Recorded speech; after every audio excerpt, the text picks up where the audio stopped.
की अरे काय झालं, काल तर तुला दिलेलं मी. तर म्हणतो असं असं झालं, हे झालं, चोर चोरी करून घेऊन गेले माझ्याकडनं.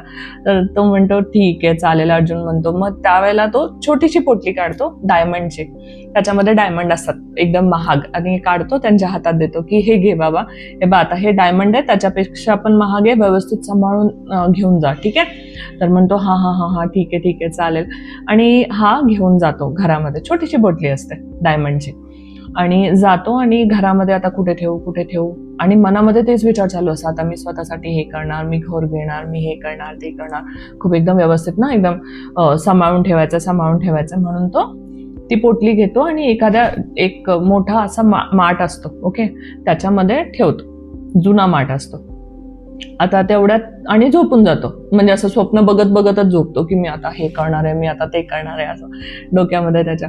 तर तेवढ्यात त्याची बायको